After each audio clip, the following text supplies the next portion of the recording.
Welcome back to ECE 320A. This is a review session for exam number 2. The process I think you've already seen in an earlier lecture. Here the main thing is you have 2 sheets of notes, front and back. Make sure that you incorporate the Laplace transform tables, either handwritten or you can paste them in or you can scale them and print them out or print them as part of your page of notes, but they need to be incorporated into your 2 pages. I just want you to have 2 pages of notes. We don't have a lot of real estate to write on in this room. What are you going to be held accountable for is now what I want to sort of outline. One, you need to be able to find integral differential equations of RLC circuits. How do you find these equations in the time domain? Can you establish initial conditions? And these are some problems on the practice exams. Can you establish initial conditions when you have constant sources? Can you open capacitors, short inductors, and maybe somebody calls inductors chokes if you start talking to somebody that's maybe in the industry and they say, well, I have a choke. Well, that's just an inductor. They choke or block high frequency signals is why you could have them being called a choke. But those are capacitors and inductors. Inductors short for constant sources and capacitors open.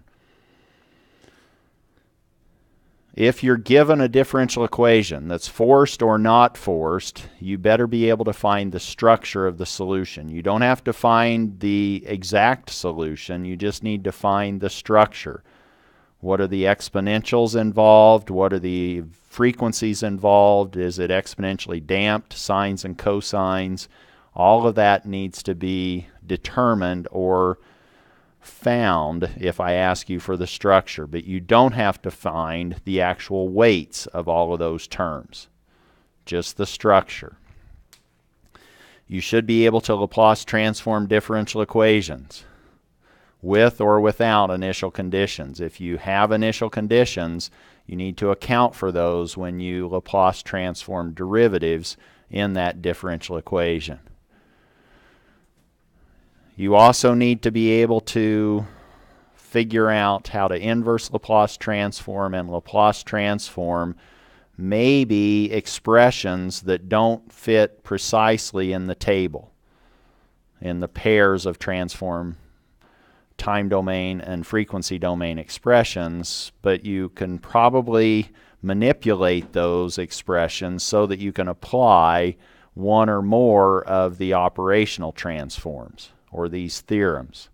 What happens when you have a time shift? What happens if you have a scaling? What happens if you exponentially weight a time domain expression? Those now are the operational transforms that allow you to manipulate expressions into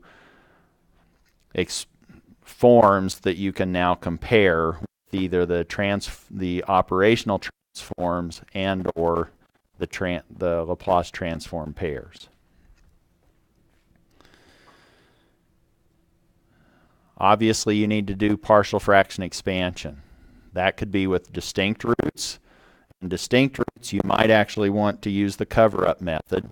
That immediately finds those coefficients. For repeated roots, you can't just rely on the cover-up method. You have to fall back and use something else, either convenient values of S, the limiting value of S, common denominator. You have to do something else, and that repeated roots now introduce t's or powers of t's in your time domain expression. If your transform expression has the same power numerator as the denominator, then you need to divide things out. If you have an improper, and here I'm using improper to subsume proper as well, you need to divide things out until you have a transform that's strictly proper before you can start doing the partial fraction expansion.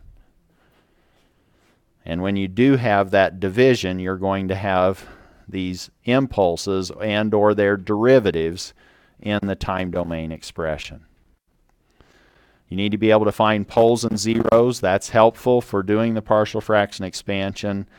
You need to be able to apply the final value theorem or know when you can apply it. There's restrictions. You have to look at the poles of S, x of S, and you don't want any of those poles on the imaginary axis or in the right half plane.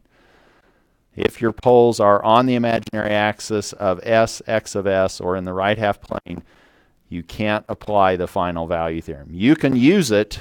It's going to give you the wrong answer. So you want to stay away from it. So you need to make sure that you observe those restrictions before you just immediately try to apply the formula. The formula will give you an answer. It just won't be correct. So you need to make sure that the poles of the transform S, capital X of S, are all in the strict left half plane. Nothing on the imaginary axis or in the right half plane.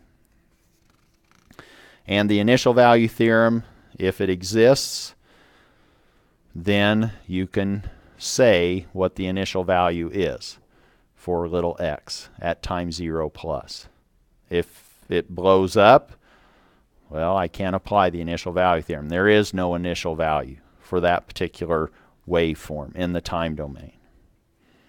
Those are the topics. Suppose now somebody wanted to, maybe I just gave you an S-plane with poles in it, and I said, give me the structure of the time domain response associated with this pole or this constellation of poles, this pole pattern. What does the time domain structure look like? In this case, I have two poles. Are they repeated or are they distinct? They're distinct. I don't have two poles on top of each other. They're conjugates, but they are distinct.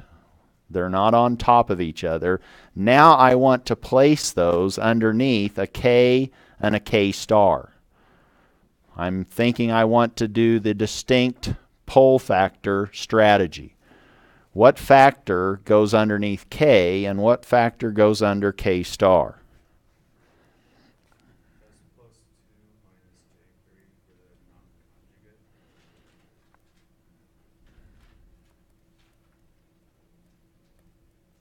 Did I hear that? So there's the factor that's been suggested lies underneath the unconjugated constant K. And the other factor is the factor associated with the conjugate pole location. And where is this? What value of S causes that factor to vanish?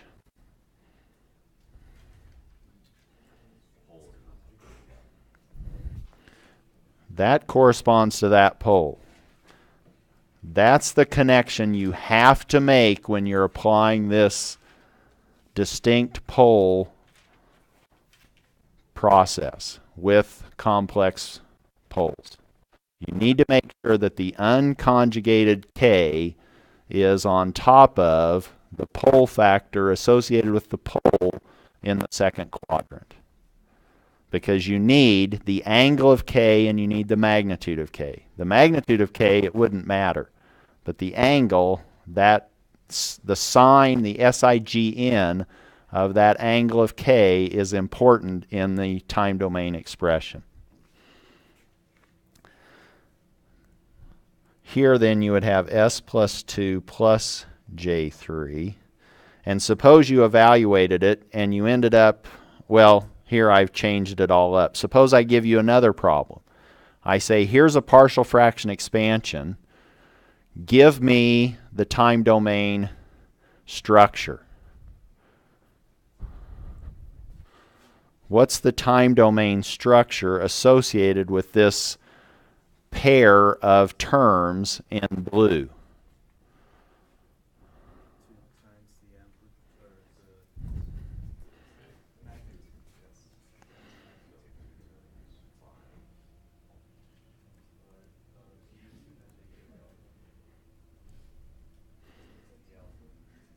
So now what do I have here?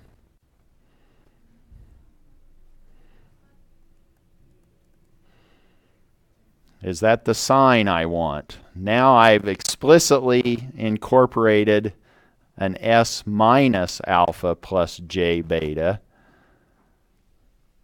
So now what I would suggest you do is you say, okay, what value of S causes this to vanish? I would solve that for S. I would set that factor or that polynomial equal to 0 and solve it for S. And I would find that S is equal to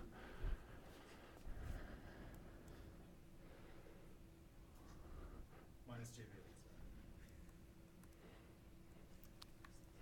Is that, are we comfortable with that? So now what's the exponent on my decay or growth? It's now a plus, isn't it? That now is a pole in the right half plane. So this is going to be an expanding exponential growth. So I probably wouldn't even put that plus there. I would just say e to the alpha t. That's my exponent. Now what do I say? Since they're complex poles, I know I have some shaking going on. And because they're somewhere other than the imaginary axis, and in this case they're on the right-hand side of the imaginary axis, it's growing exponentially. How is it shaking? What's the frequency of the shake? Beta. And what's my angle?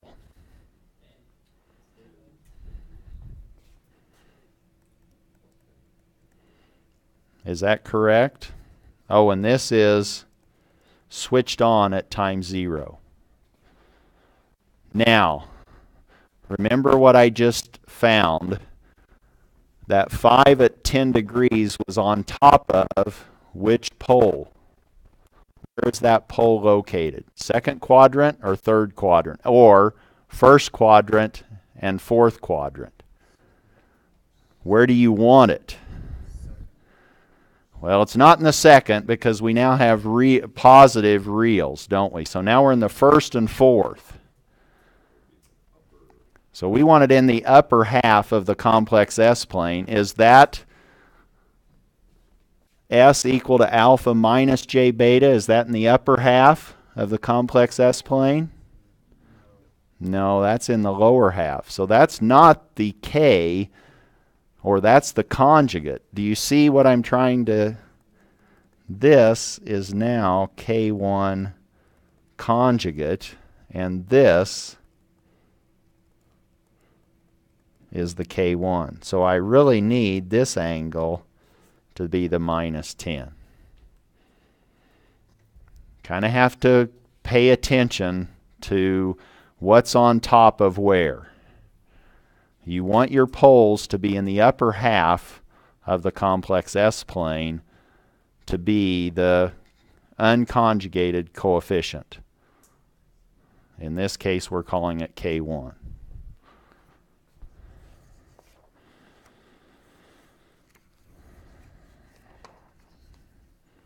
Are we okay with that? Yes.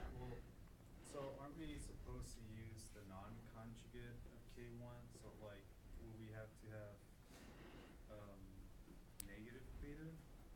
Or no? So now we use the unconjugated K in our time domain expression. And what was the unconjugated K's angle? It was minus 10. So we plus a minus 10. So it's minus 10 degrees. Question. Why do you multiply by the unit step? So why am I multiplying it by the unit step? I could either multiply it by the unit step. I'm using the unit step as a switch.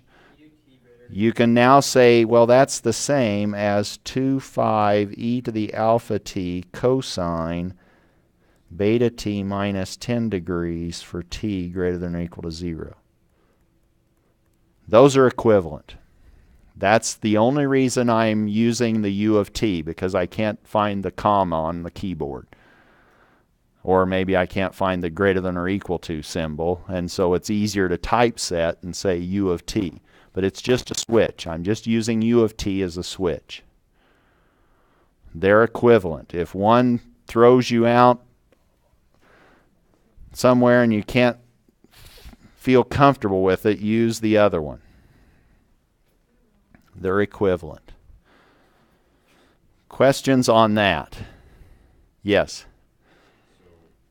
So you want the unconjugated K, that needs to be above whichever pole is in the upper half of the S-plane, is that correct? Yes. So now you look at your denominator factors and you say, okay, which of these factors live in the upper half of the complex S-plane? That's the factor I want to put my K on top of.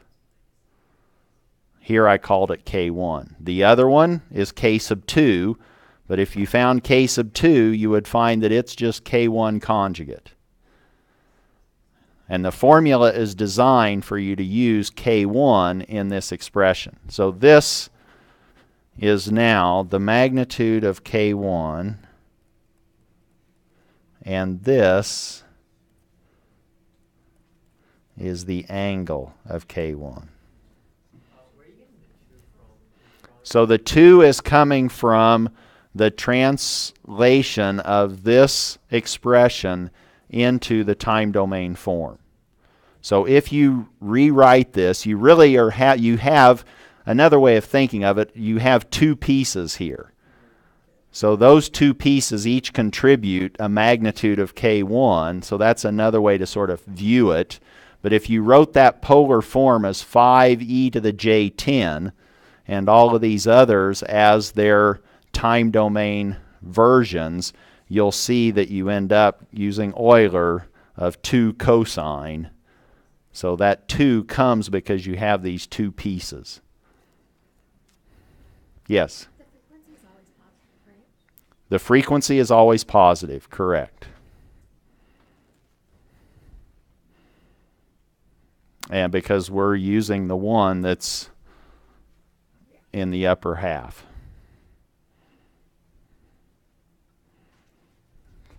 Suppose somebody said, well, what if you now did the following? You said capital X of S is equal to 2s plus 5 over s squared plus 1 squared.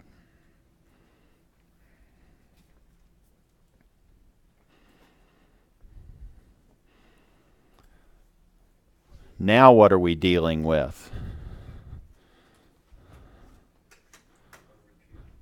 You definitely have something repeated in the denominator because you're squaring a factor. Now you look inside that factor and you say, okay, what are the roots in that inside that factor, inside the parenthesis? And now you have an s squared plus no s and a constant. So now you have imaginary poles, don't you? What does that correspond to in the time domain? When you have poles on the imaginary axis, you now have sines and cosines, and because it's repeated, you're going to have a t in one of those pieces. And because you have a 2s plus 5, you probably have both pieces. So if I now wanted to write this in terms of a partial fraction expansion associated with using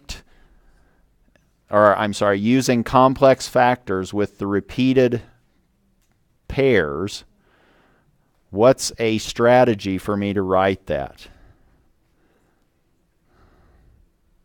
What's the partial fraction expansion look like?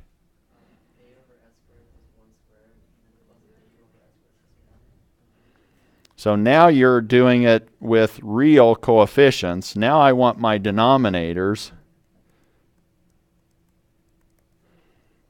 to be including complex roots. So now I have that, but I have to keep going, don't I? Because they're repeated. So I also have plus S minus J squared plus S plus J squared. And now what do I put over the top of those? What do I put where?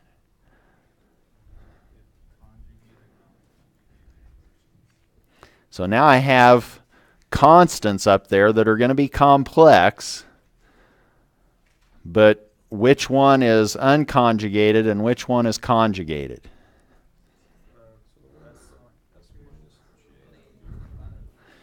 So for me, I would say, let me just look at this and say what value of S causes that to vanish. That's when S is equal to J. Oh, that's in the upper half. That's where I want my unconjugated coefficient.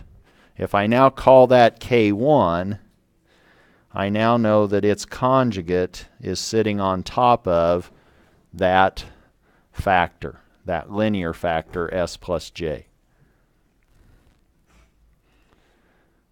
Now what do I do? Yes? Pardon?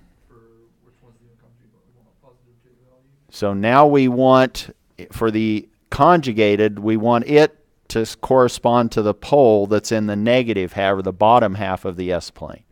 So in this case, S is equal to minus J solves that denominator polynomial, or forces that to 0. That's where its conjugate goes.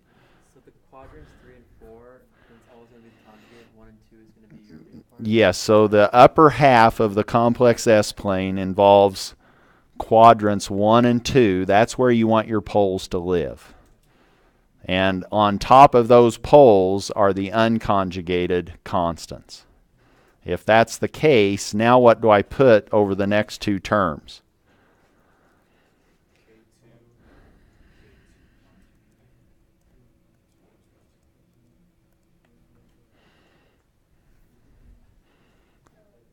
That now I can write.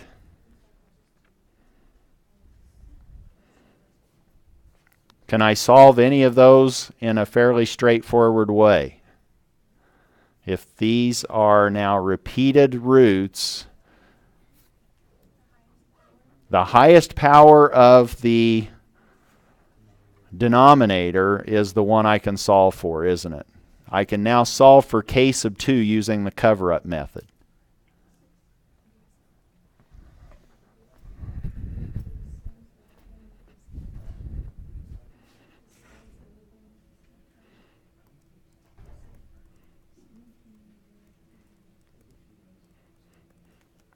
And what would that look like? Well, now that numerator was 2s plus 5. And downstairs, it's actually s minus j squared, s plus j squared. That's what capital X of s looks like. And now to find k sub 2, I'm multiplying all terms by the denominator factor underneath k sub 2. Sitting underneath k sub 2 was s minus j squared. And I'm multiplying that through on all terms. Which now says that if I said k sub 2 is now s minus j squared times capital X of s,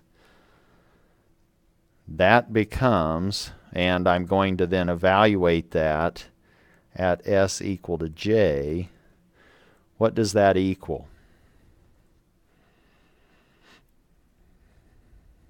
There's capital X of s sitting right in front. Now I need to hit on top with s minus j quantity squared.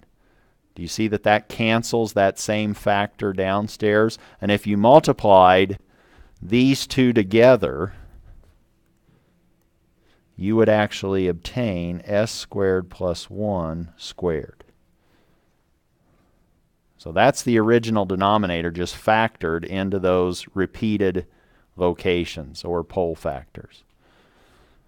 And now I would have 2s plus 5 over s plus j squared evaluated at S equal to J.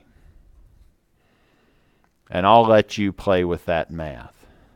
But you can now use that to find K sub 2. K sub 2 is going to be a complex number. In fact, if you want to check my math, I had K sub 2, and I'm not sure I would trust this, but I ended up with minus 5 over 4 minus J 1/2.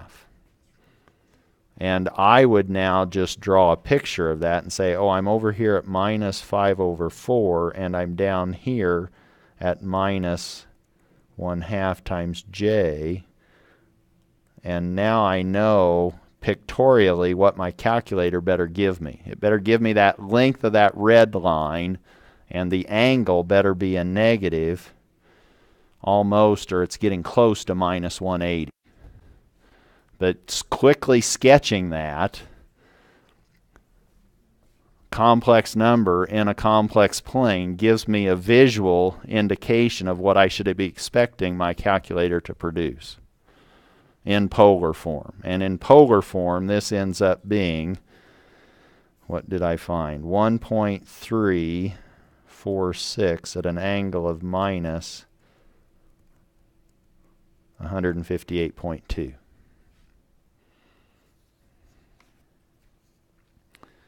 Am I finished? If I actually needed to find little x of t, I found two of those, haven't I? I found K sub 2 and K sub 2 conjugate. But I don't know K1. And I can't use the cover-up method to find K1.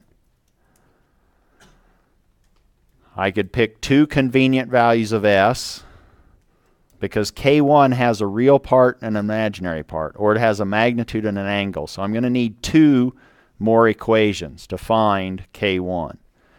I could plug in S equal to 0. That might collapse things a lot. That would give me one equation. That's a convenient value for S. I can't pick S equal to J or minus J, because then I get infinity equals infinity. Those are the inconvenient values. But anything else you could use, they just may not be as convenient as other values of S. S equal to 0 might be kind of convenient. You could also use a limiting value. You could multiply every term by S and let S go to infinity. You know how to do those limits. Then the left-hand side, what happens to the left-hand side if you multiply it by S and let S go to infinity? Do you see that you have S squared over S to the 4th? So effectively you have 1 over S squared. As S goes to infinity, that vanishes. Your left-hand side becomes 0. What about the right two terms, the K2 and K2 star? What if you multiply by S and let S go to infinity? You get S over S squared. In both of those, that's 1 over S. Those vanish. So now you get what? K1 S over S, K1 star S over S. Wow, you get one equation pretty fast. 0 equal K1 plus K1 star. And that was fairly convenient versus a convenient value of S. Just different ways of finding. And once you have that, those different K's, I'm going to just go ahead and say this is what I found for K1. K1, not sure I want to give you this. It may be wrong. But I found K1 to be 1.25 at an angle of minus 90 degrees. I hope I'm finding the right point in my notes. And I don't know that I would trust this anyway. But now what you would do, what would you do? Now you could use equation 12 in chapter 12 to take this into the time domain.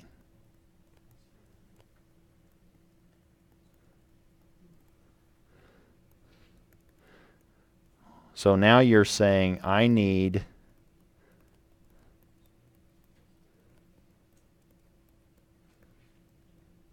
that plus K2 over S minus J squared plus K2 conjugate S minus J, S plus J squared. And I need to inverse Laplace transform those two terms. So I'm really looking at that combination and that combination relative to equation 12.12.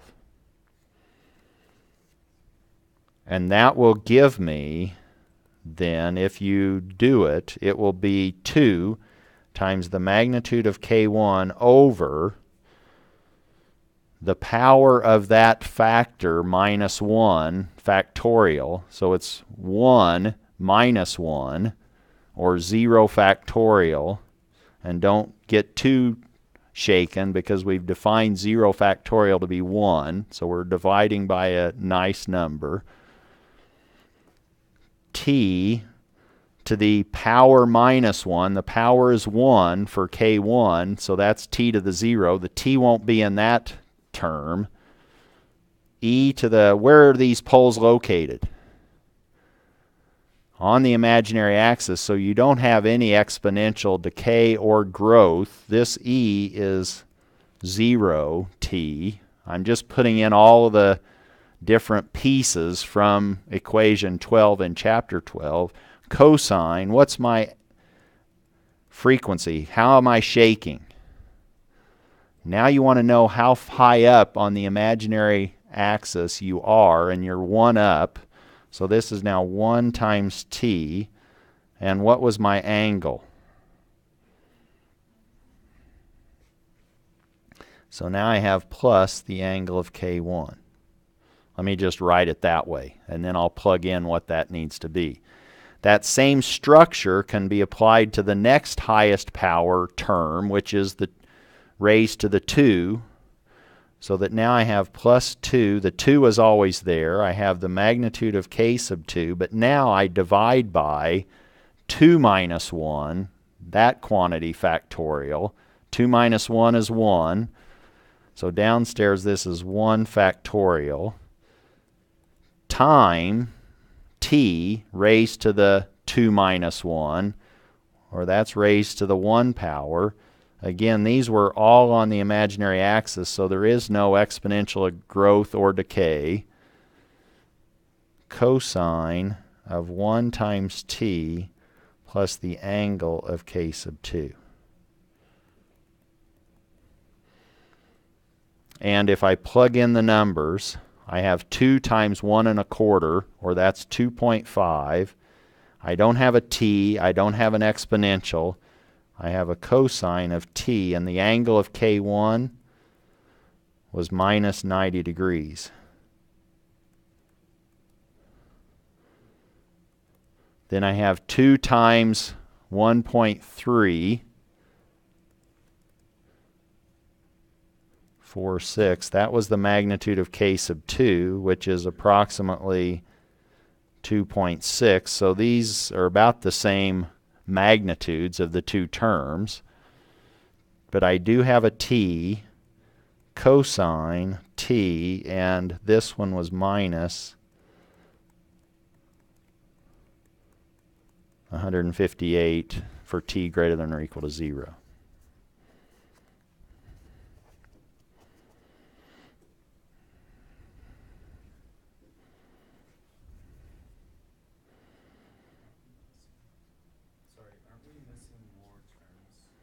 Are we missing more terms? What are we missing? Actually, I think we're good with the number of terms. We would have an exponential, but we were right on the imaginary axis. So we're neither growing or decaying. We're not in the right half plane, we're not in the left half plane, we're right on the imaginary, which means we're shaking. Because they're repeated, we do have a t. So that's actually going to keep growing with time and shaking with a cosine of t. I have a question for the test. I think it's fall 2013 number 2. I just want to go over it if you could. So now there's a question from the audience on Now let's see if I'm prepared for that. Here's, where am I? I think you said 2013. This one? I think this is the right one. I don't have too many preloaded, but this is now, I believe, fall of 2013.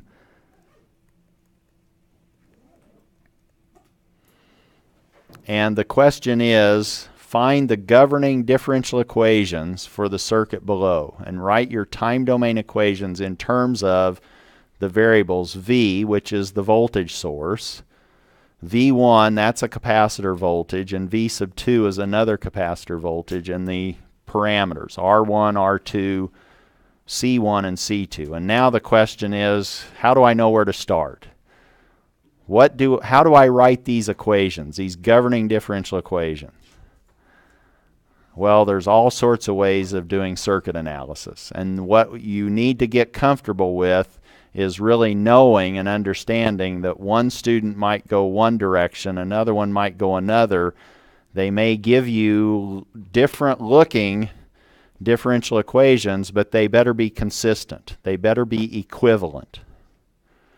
Now it's a function of, oh, he wants me to write this in terms of capacitor voltages, and how might I do that? Well, I might think I now have capacitors, and what might you want to focus on with capacitors? You might say, oh, ICE. ICE is the current voltage relationship for capacitors, which tells us the time domain behavior. You know that the I sub C is C dV sub C dt for any capacitor. And if I said that this current is I1 and this current is I sub 2, I might be able to use that information in the solution. There's a lot of different ways that we could solve this. Or you could say, you know what, I'm so comfortable doing, this looks like a mesh problem. Can I do mesh analysis? Yes, you could start writing KVL equations. Suppose we did write KVL. Suppose I now say here is mesh A, and this is mesh B.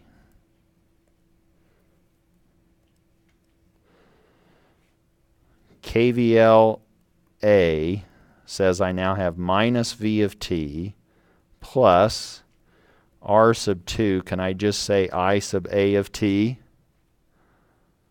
plus, and now I could write that in many different ways, but since it eventually wants me to write this in terms of V sub 1 and V sub 2, why don't I just call it what it is, which is V sub 2? So now I can say, oh, this is plus V sub 2 of t, and that's equal to 0. Everybody comfortable with that equation? You're just relying on your old standard, KVL, maybe. Well, that worked so well. Let's try B. But you know that what? What's hiding there, or it's not hiding actually, what's living there that you know you have to eliminate at some point is that I sub A. That's a variable you want to somehow eliminate. Okay, I'll do that in a minute, is what you're thinking. Let me just write this down so that I feel comfortable that I do have two independent equations. You have two energy storage devices, so you're now thinking I need two first-order differential equations, or I need a second-order differential equation. That should be in your brain as well as you're thinking through this process. You go, oh, I have two energy storage devices, C1 and C2. I probably need two first-order differential equations. Let's write KVL around B, mesh B.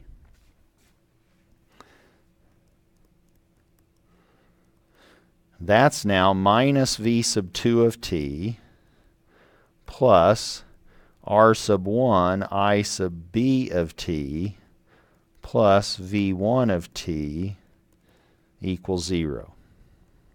And those are valid equations. It's just not quite the form we want them in. But if we can now rewrite I sub A and I sub B in terms of V1, V2, or its derivatives, we're good to go. And can we do that? We could look at maybe a KCL equation to try to establish that relationship. Suppose we wrote a KCL at C.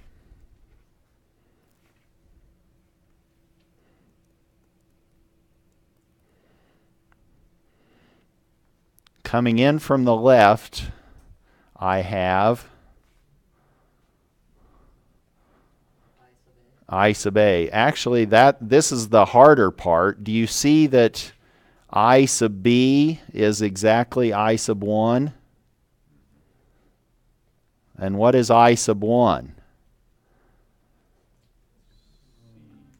That's the current through C sub 1, and that's ICE. I have I sub B now figured out. That's I sub 1, which is I sub C sub 1.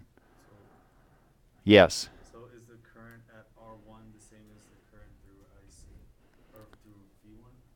So now is the current through R1 the same as the current through V or C1? That was the question, I think. Is the current through R sub 1 the same as the current through C sub 1? Yes, it's in the same series circuit, isn't it? So now we can say that I1, which is the current through C1, is the same as this mesh current I sub B. So let's do that one so that we start feeling even more comfortable. We can say, let's now just say what we know. We know that I sub B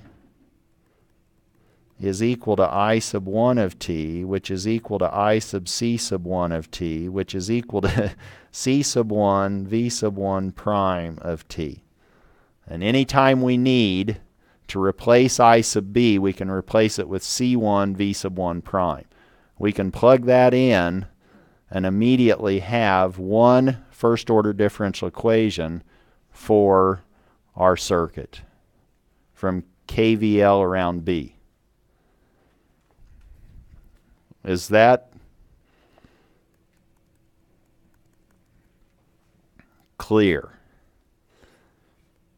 We now can say that we have minus V2 of t plus R1 C1 V1 prime of t plus V1 of t is equal to 0. There's one of our two first-order differential equations.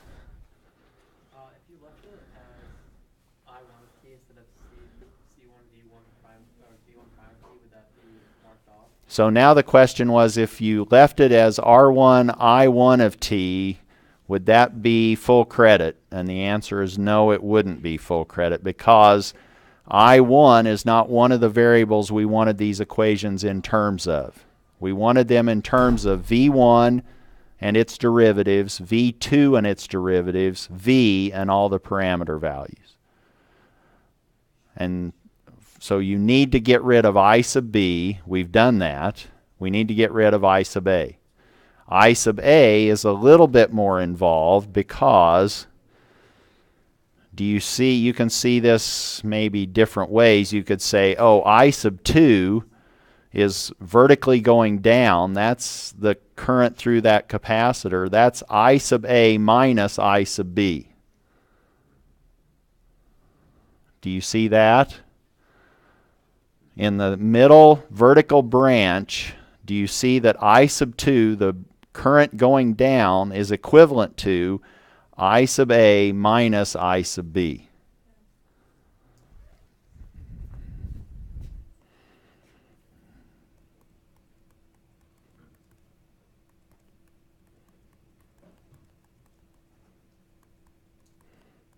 And what did we just say I sub B was? That was C1 V1 prime. I sub 2, well, let me solve this now for I sub A. I sub A of t is now I sub 2 of t plus I sub B of t. and we know I sub 2 of t. I sub 2 of t is another ice. That's c sub 2 v sub 2 prime of t. And now we're done. We put that I sub 2 expression in for I sub 2 here. We know I sub b is c1 v1 prime. Now we have I sub a written in terms of v1 and v2. We put that into our first KVL equation and we're done.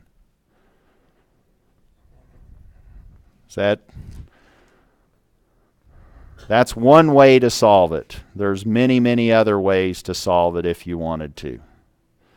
But that's one way that you could solve it.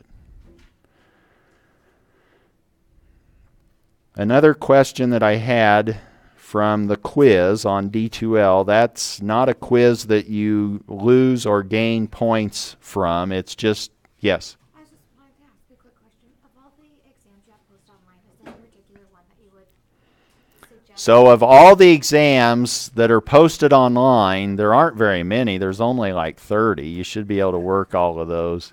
So I would focus on the most recent. So fall of 15, fall of 13, and work your way reverse chronological. Because those are probably more consistent with the material that we've looked at. If you run into an exam that has a three-phase power, don't worry about that problem. So if you see something and it says transfer function, that's probably exam 3. If you say find the S-domain equivalent circuit, that's exam 3.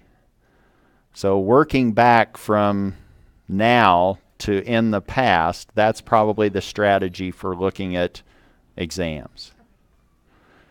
What I was going to do is somebody said in the quiz, they said, how do we maybe Laplace transform cosine of 4t minus 10 u of t minus 2?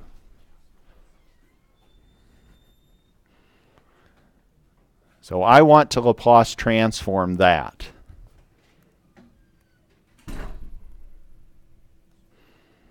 And what you now want to do is you want to say, okay, is my argument on this unit step? The unit step is really just a switch.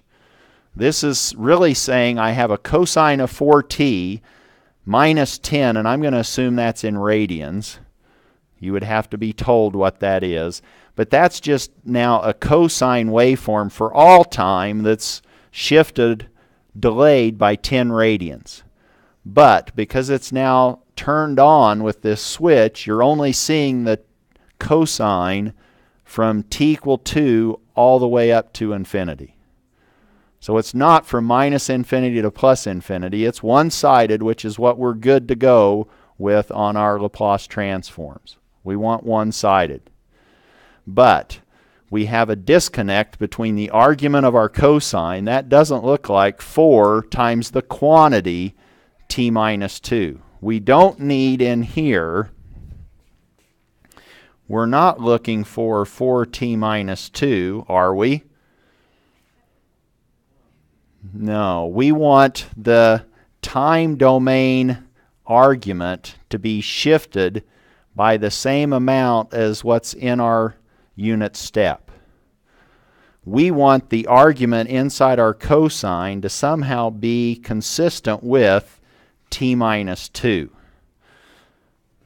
I don't know how to say that. So I'm looking at this, and I want to now rewrite that as 4. The frequency I can't change. I have to keep the frequency omega or beta, but I want that to be 2 minus t plus an x.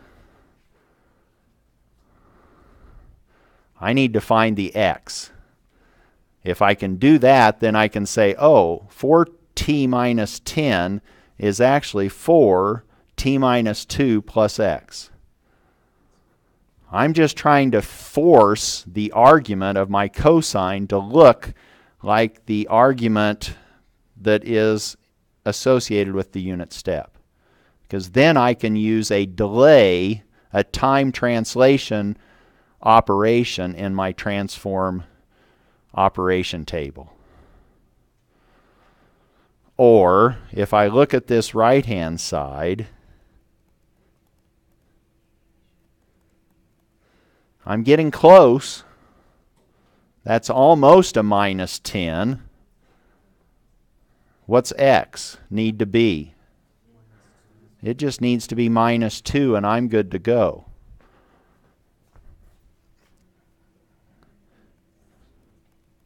So I can now write this as cosine of 4t minus 2 minus 2 u of t minus 2. Are we okay with what I've done?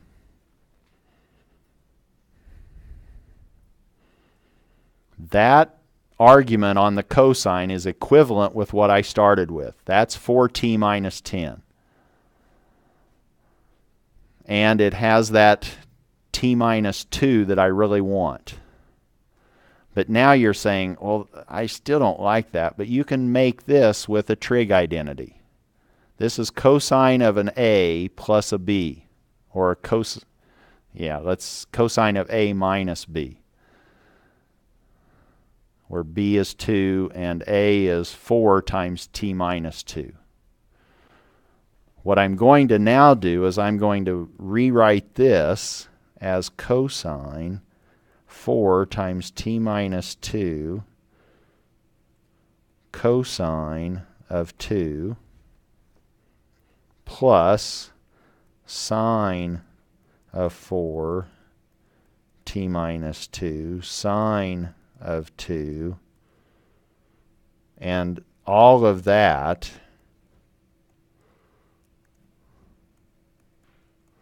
is now, whoops, I can't change the unit step switch when it comes on. It's now coming on at 2. That's now the same thing. It looks different, but it's exactly what I started with. And now these terms look more like terms that I can Laplace transform. Other than my time argument has been shifted. It's been delayed. But I have an operation for that. I find the Laplace transform. Now I would say, oh, this is really something like cosine of 4t cosine of 2 plus sine of 4t sine of 2 u of t. This is, let's say, a g of t, and this is f of t. And those are related by a shift, meaning f of t is really g of t minus 2. What's the Laplace transform? So f of t is g. If you replaced t in g of t with t minus 2, you'll get back f of t. And now you can use this delay operational transform to compare or to relate the Laplace transform of f of s to the Laplace transform of g of s. And you could now Laplace transform g of t, and then you could find the Laplace transform of f of t. F of s is e to the minus 2s g of s. That's the operational transform of a delay. What's the Laplace transform of g of s? You know how to do that. If it's not making sense, I would say, well, cosine of 2, that's just a coefficient. Sine of 2, that's just a coefficient. And I know how to Laplace transform cosine and sine. Meaning, g of s is going to be cosine of 2 times the Laplace transform of cosine of 4t. What is that?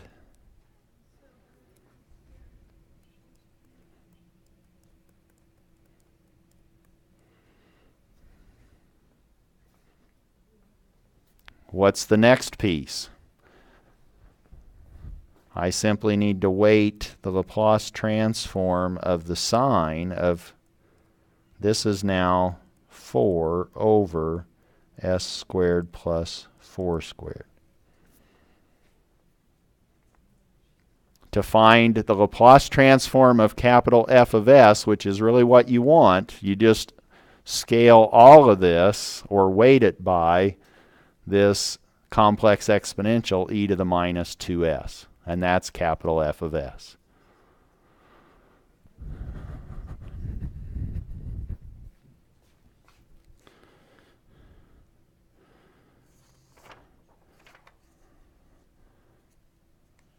Does that help with those?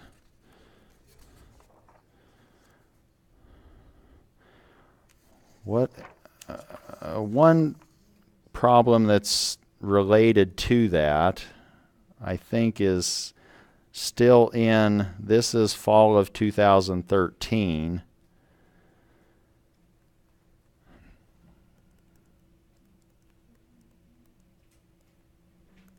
This page is sort of related. What if I now Laplace transformed this equation?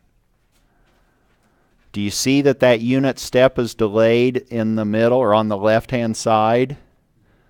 You know the Laplace transform of a unit step. What is that? Just the unit step. The Laplace transform of u of t.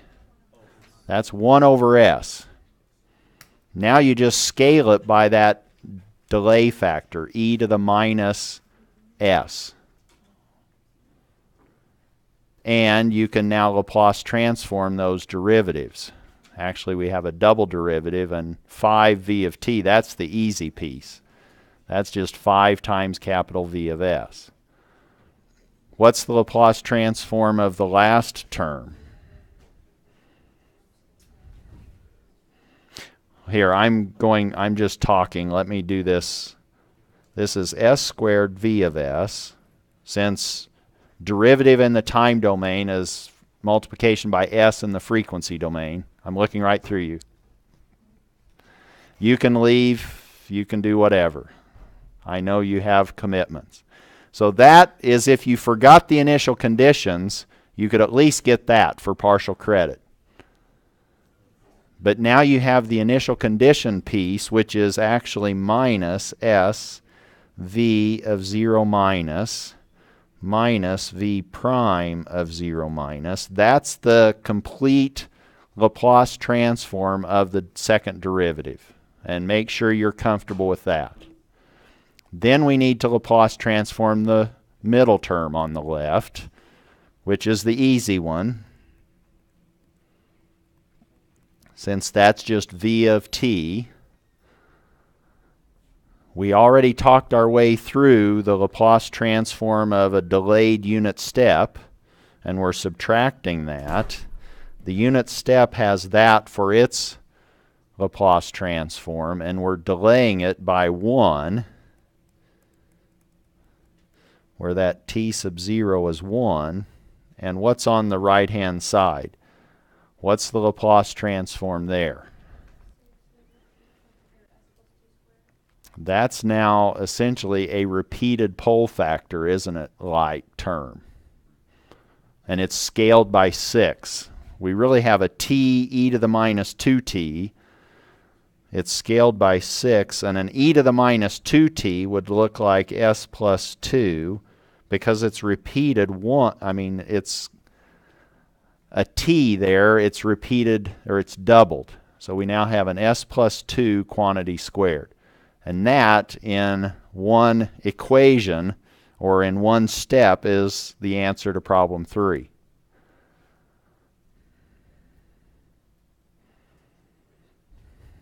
What about this piece?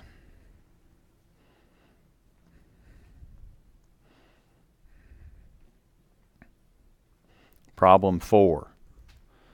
Again, manipulate these pieces so that you can look at either a combination of an operational transform and a transform pair. And in this case, I would say, wait a minute. I have a t minus 2, I have a t minus 1, but my unit step is a standard unit step. It's not advanced or shifted. So let me just see if I can put this in a form that looks like it doesn't have any time delays or advances. Or what I'm saying is, can I now think of this as an f1 of t plus an f sub 2 of t plus an f sub 3 of t? Remember, the Laplace transform is a linear operation. Let me now just say that I'm going to look at this in two different ways. I want to now say that f1 of t is e to the minus 3 t minus 1 u of t. But I really don't want that t in the argument of f1 of t to be a t minus 1.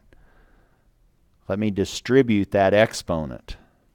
Meaning, let me rewrite this as e to the minus 3t, e to the minus 3 times minus 1, 3 u of t. That's exactly the same expression. And now e to the 3, that's just a constant. It's a big number, but it's a constant. And now you have, that won't get picked up in the video, but there's some bird. Actually, it's maybe just a gnat, but it looked big, didn't it, when it flew that close to the projector. We now have e to the minus 3t u of t scaled. And you know how to Laplace transform that. This now says that f sub 1 of s is e to the 3 times the Laplace transform of e to the minus 3t u of t.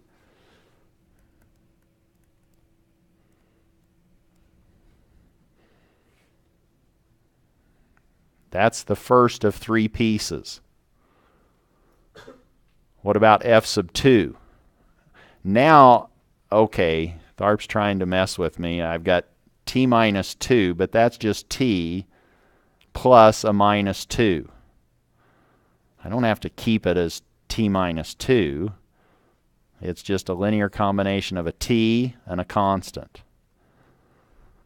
What I'm suggesting we do is we say that f sub 2 of t is now just going to be t u of t. And that's a ramp. That's a unit ramp, which has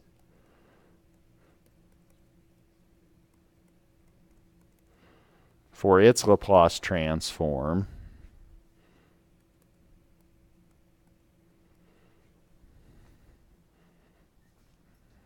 one over s squared. There's the second piece. And what's the third piece? That's the easiest piece of all. That's a unit step scaled by a constant of minus 2. F sub 3 of t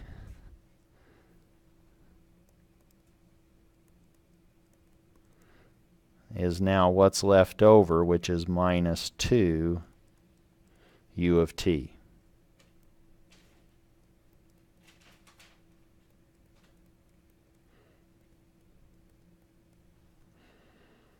And to complete that, I could now say f of s is the sum of those three pieces. Capital F1 plus capital F2 plus capital F3. That's how I created or defined the little f's. I now have e to the 3 over s plus 3 plus 1 over s squared plus or minus 2 over s.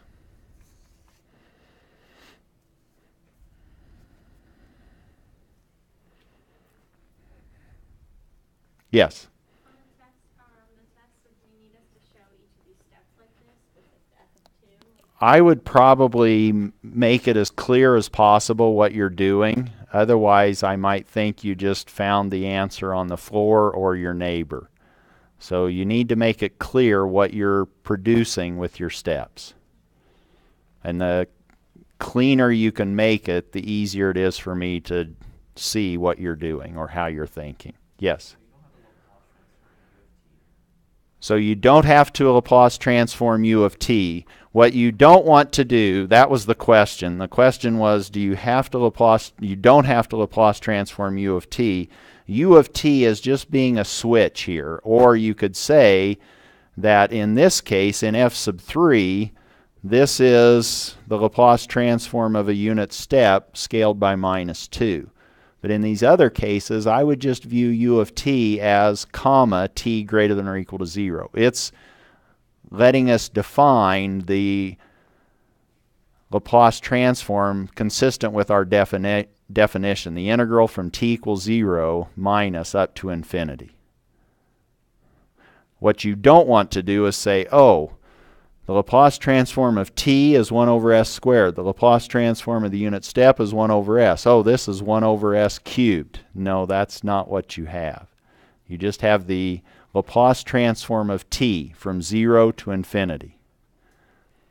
So that's where students a lot of times get themselves confused. Just view that U of t as a switch.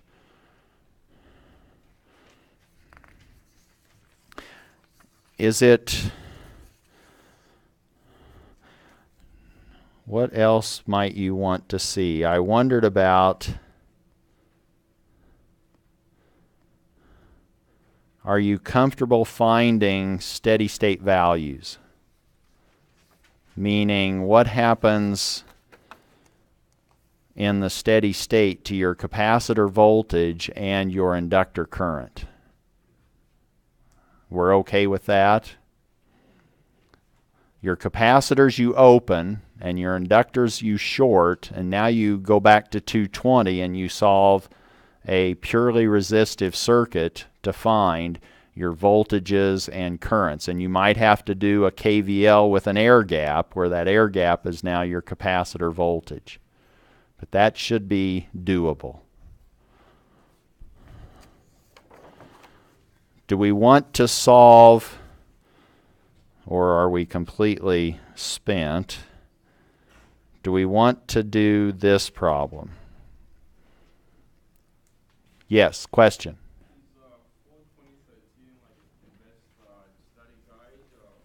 Is what?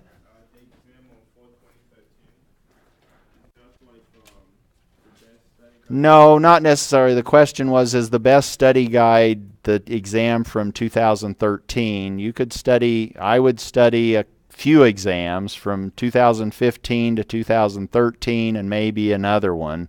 You need, and if you get confused, keep looking at similar problems from other exams. If one particular topic is throwing you for a loop, focus on those. If you're very comfortable with a lot of these other pieces, okay, you don't have to work all of the parts of every exam.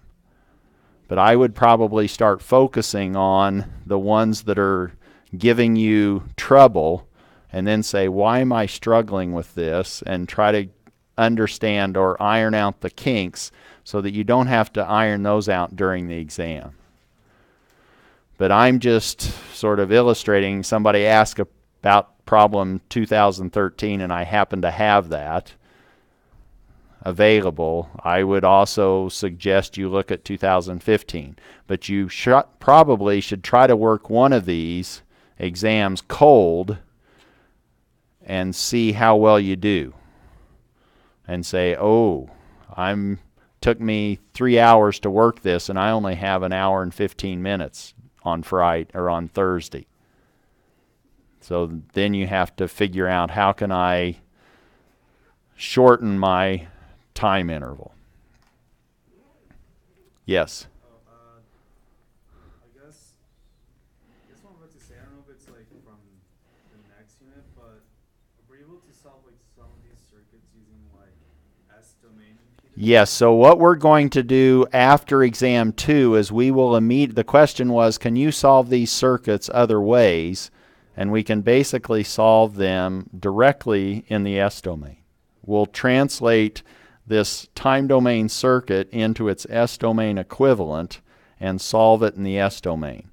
I wasn't going to do it that way for exam 2. Exam 2, you're wanting to essentially find the governing equations in the time domain, Laplace transform those. That's what we've learned how to do here so far.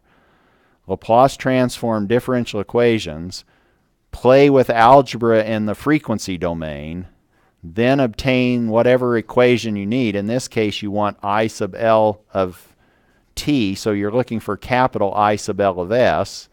You find that transfer function, and then you inverse Laplace transform that frequency domain version of that inductor's current. So, but you wouldn't mind if we tried that method in this exam, or would you? No, I wouldn't want you to try to find the chapter 13 way of solving this. That's not where we're at right now. I want you to focus on writing the time domain differential equations and Laplace transforming those. So don't be misguided by maybe previous exams further into the past and say, well, he's doing it this way. I don't remember us ever doing that. Well, we probably haven't done that yet this semester. So I would stick with writing the equations that govern the dynamics in the time domain, then Laplace transform those differential equations and solve them. In this case, you would expect a first order differential equation. You have one energy storage device, and your source is really a constant. You now need to Laplace transform I of t when you need it, and that's just going to be 4 over s. And you probably, since this is an RL circuit, you would be expecting a decaying exponential with a real root. So you're looking at something that probably has an e to the minus something t in the solution, and you're forcing it with a current source, so this will, that's a constant, and that you can kind of think your way through what happens in the limit in this particular case. What happens as t gets big? What happens to the current going through that inductor?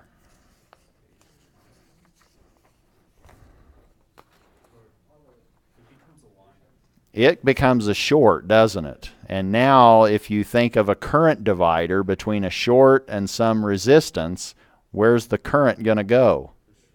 It's going to go through the short. So eventually your solution better be such that if you looked at big time, you better see that the current I sub L of t goes to 4, which is what you're saying you're applying as your constant source, is a current source of 4 amps.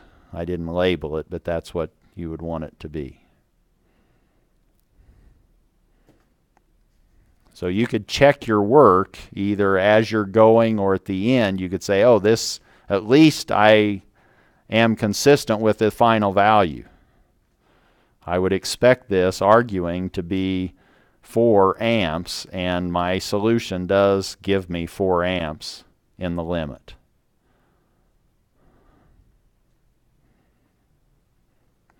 I think we've probably spent enough time, and I've lost most of my audience, so we'll stop at this point. Good luck, and I'll see you in a couple of days.